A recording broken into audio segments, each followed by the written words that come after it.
दोस्तों, यदि आज हमारे पास साधारण सी दिखने वाली घड़ी नहीं होती तो आज के इस आधुनिक समय में भी हमारा जीवन बहुत ही मुश्किलों से भरा होता।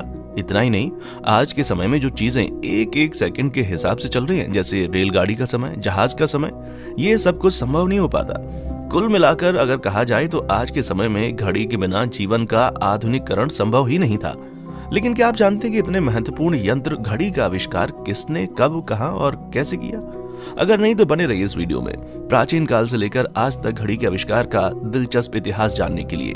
दोस्तों, आपको बता दें कि इस वीडियो को बनाने में हमें बहुत समय लगा है और शायद ही ऐसी कंप्लीट जानकारी आपको किसी और YouTube चैनल पर मिले। इसलिए आपसे गुजारिश है कि वीडियो को लाइक करें और चैनल को सब्सक्राइब करके इसे अपने दोस्तों के साथ भी शेयर जरूर करें। चलिए शुरू करते हैं। आपको बता दें कि वर्तमान समय में इस्तेमाल की जाने वाली घड़ी का एक बार में आविष्कार नहीं हुआ था। किसी ने पहले घंटे वाली सुई बनाई तो किसी ने मिनट वाली सुई। इस प्रकार विश्व में घड़ी का विकास कई चरणों में हुआ था। आज की दुनिया में हम सब लोग घड़ी की सुइयों की नोक पर दौड़ते हैं, अर्थात सभी लोग समय के हिसाब से जागते हैं, ऑफिस जाते हैं, लंच करते हैं और सोते हैं। ऐसे में सवाल उठता है कि उस समय के लोग अपनी दिनचर्या को कैसे चलाते होंगे जब घड़ी नहीं हुआ करती थी। आपको बता दें कि इतिहासकारों को इसका ज्ञान नहीं है कि जिस तरह समय के पल पल का हिसाब आज घड़ी रखती है, वो घड़ी के बनने के पहले मापा कैसे जाता था। लेकिन इतना जरूर है कि इंसान को जब से समय को समझने का एहसास हुआ, तब से वे लोग शायद पहली बार घड़ी को सूरज के उगने और डूबने में ज्ञात करते होंगे। और प्रागैतिहासिक काल में कई दशकों तक मनुष्य यूं ही अपना काम करता रहा होगा।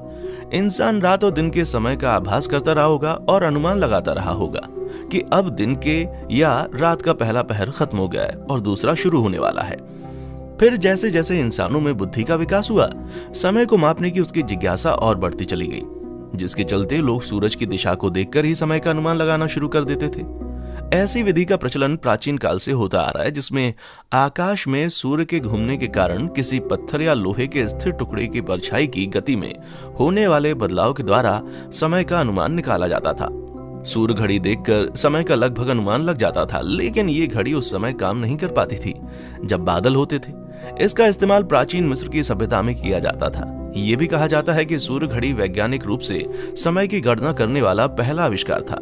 हालांकि इसमें कुछ कमियां थीं, जिसके लिए फिर दूसरा साधन ढूंढने की जरूरत महसूस हुई। और इसी जरूरत के चलते कई सदी के बाद समय जानने के लिए जल घड़ी का आविष्कार हुआ था, जो कि चीनी और भारतीय लोगों द्वारा आज से लगभग 3000 वर्ष पहले बनाया गया था। भारत में बनी घड़ी को घटिका यंत्र कहा जाता था। हालांकि समय के साथ ये विधि मिस्रियों, यूनानियों एवं रोमनों को भी मालूम हो गई। जल घड़ी में 2 पात्रों का प्रयोग होता था। एक पात्र में पानी भर दिया जाता था और उसकी तली में छेद कर दिया जाता था।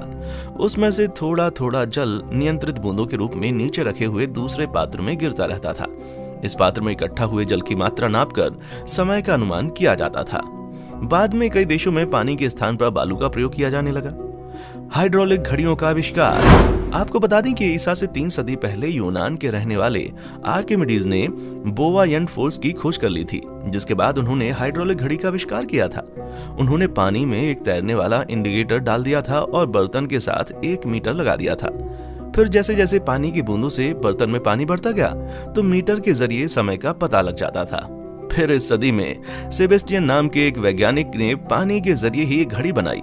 उन्होंने एक चाबीदार घड़ी को तैरने वाले धातु पर लगाकर किसी बर्तन में डाल दिया और फिर उस छड़ के चाबी को एक चाबीदार पहिए से जोड़ दिया, जो कि पहले से ही कुछ अंकों को दर्शाती थी। फिर जैसे जैसे पानी की एक एक बूंद गिरती गई, वो छड़ को ऊपर उठाती गई, जिससे पहिया धीरे धीरे घूमता और इस तरह समय का पता लगाया जाता था। आपको बता दें कि फिर इसी तरह जल का प्रयोग करके कई सदियों तक कई देशों में वाटर क्लॉक टावर बनाया गया और बहुत सी जगहों पर इसी पानी का प्रयोग करके उसमें घंटी भी लगाई गई, जिसके सबूत आज से लगभग 2500 साल पहले प्राचीन यूनान में मिलते हैं। यूनान यानी ग्रीस में पानी से चलने वाली अलार्म घड़ियां बनाई गई थीं, जिसमें पानी के गिरते स्तर के साथ तय समय बाद घंटी बज जाती थी। ये उस समय में एक बहुत ही बड़ा आविष्कार हुआ करता था। फिर 9वीं सदी में इंग्लैंड के एल्फ्रेड महान ने मोमबत्ती द्वारा समय का ज्ञान करने की विधि का आविष्कार किया। उन्होंने एक मोमबत्ती पर लंबाई की और समान दूरियों पर चिन्ह अंकित कर दिए। फिर मोमबत्ती के जलने पर सभी चिन्ह तक उसकी लंबाई के पहुंचने का निश्चित समय दर्ज कर लिया जाता था। आधुनिक घड़ी के आविष्कार पर विवाद। आधुनिक घड़ी के आविष्कार के बारे में जानने से पहले आपको ये बताना बहुत जरूरी है कि इसका भी आविष्कार एक बार में नहीं हुआ। दरअसल पहले घड़ी की सिर्फ घंटे वाली सुई हुआ करती थी, फिर कुछ समय बाद मिनट वाली सुई और फिर सेकंड्स वाली सुई आ गई। यही वजह है कि आधुनिक घड़ी के आविष्कार को लेकर कई तरह के विवाद हैं। इतिहास और मीडिया रिपोर्ट्स के मुताबिक घड़ी के आविष्कार का श्रेय पोप सिल्वेस्टर द्वितीय को जाता है, जिन्होंने सन 996 ईस्वी में यांत्रिक घड़ी का आविष्कार किया था। आपको बता दें कि यांत्रिक घड़ियों में अनेक पहिए लगे होते हैं जो किसी कमानी, लटकते हुए भार या अन्य उपायों द्वारा चलते जाते हैं। इन्हें किसी डोलनशील व्यवस्था द्वारा इस प्रकार नियंत्रित किया जाता है कि इनकी गति एक बराबर होती थी। इनके साथ ही इसमें घंटा या घंटी भी होती थी जो निश्चित समय पर खुद ही बज उठता था और समय की सूचना देता था। यूरोप में इस घड़ी का प्रयोग 13वीं शताब्दी के मध्य में कई जगह होने लगा। हालांकि इस समय बनी ये घड़ी आज तक की कंप्लीट घड़ी नहीं थी। इसमें ना तो मिनट की सुई थी और ना ही सेकंड्स की। यांत्रिक घड़ियों का आविष्कार। आपको बता दें कि इतिहासकारों के मुताबिक सन 1300 में हेनरी डी विक ने चक्री डायल तथा घंटों से निर्देश देने वाली पहली घड़ी बनाई थी, जिसमें भी मिनट और सेकंड की सुई नहीं थी। आजकल की यांत्रिक घड़ियों को इसी श्रृंखला की संशोधित कड़ियां माना जाता है। 16वीं शताब्दी तक घड़ी जिस रूप में थी वो काफी बड़ी थी।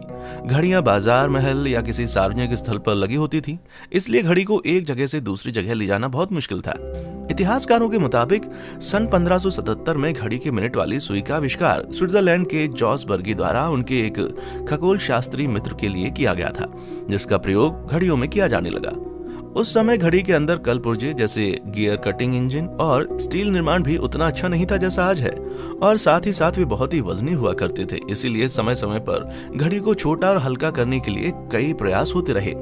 आपको बता दें कि कई लोगों का मानना है कि सबसे पहले जर्मनी के न्यूरमबर्ग शहर में पीटर हेनलिन ने एक ऐसी घड़ी बना ली थी जिसे एक जगह से दूसरी जगह ले जाया जा सके। जर्मन इतिहासकारों के मुताबिक उन्हें छोटे पोर्टेबल सजावटी पीतल घड़ियों के निर्माता के रूप में जाना जाता है। वे बहुत ही दुर्लभ और महंगी घड़ी बनाया करते थे जो उस समय के बड़े लोगों के बीच फैशनेबल थे, और आपको बता दें कि कई देशों में इन्हें ही आधिकारिक तौर पर घड़ी का आविष्कारक माना जाता है। आपको बता दें कि स्पाइरल फीट मैन स्प्रिंग का प्रयोग इसी दौर में शुरू हुआ था। ये घड़ी के इतिहास का महत्वपूर्ण आविष्कार था, क्योंकि अब घड़ी निर्माता को समय की गति सही रखने के लिए भारी वजनों की जरूरत नहीं थी। लेकिन 1675 में संतुलित स्पाइरल स्प्रिंग के प्रयोग से घड़ी के समय मापने की क्षमता में काफी बदलाव आया। घड़ी अब हर घंटे यहाँ तक कि मिनट मापने में भी कारगर हो गई थी, और आकार छोटा होने के साथ साथ घड़ी के उपयोग करने के तरीके में भी परिवर्तन आ गया था। अब घड़ी फैशन एक्सेसरीज के रूप में इस्तेमाल होने लगी थी। इसका चलन तब शुरू हुआ जब इंग्लैंड के राजा चार्ल्स द्वितीय ने सोने की चेन के साथ जोड़कर कोट की जेब में इसको रखा। वर्तमान में हम हाथ में जो घड़ी पहनते हैं वैसी पहली घड़ी फ्रांसीसी गणितज्ञ और दार्शनिक ब्लेज पास्कल ने बनाई थी। ये वही ब्लेज पास्कल हैं जिन्हें कैलकुलेटर का आविष्कारक भी माना जाता है।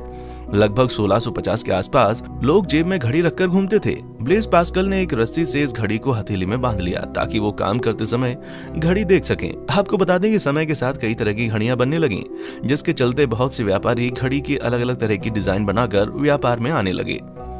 आपको बता दें कि पुराने जमाने में घड़ियां बहुत ही महंगी हुआ करती थी। इसे हर कोई नहीं खरीद सकता था, इसलिए 18वीं सदी में कई राजाओं द्वारा अपने क्षेत्रों में समय देखने के लिए बड़े बड़े क्लॉक टावर बनवाए गए, जिसमें बड़ी बड़ी घड़ियां लगी होती थी, और ये टावर किसी ऐसी जगह पर होते थे जहां से लोगों को समय देखने में आसानी हो। उदाहरण के तौर पर आप लखनऊ और देहरादून के घंटा घर को देख सकते हैं। भारत में समय देखने के लिए पहले से ही कई प्रयास किए गए थे, जिसके चलते 5 जगहों पर जंतर मंतर का निर्माण भी किया गया था, ताकि इनकी मदद से सूरज की दिशा और उससे बनी परछाई के आधार पर समय का पता लगाया जा सके।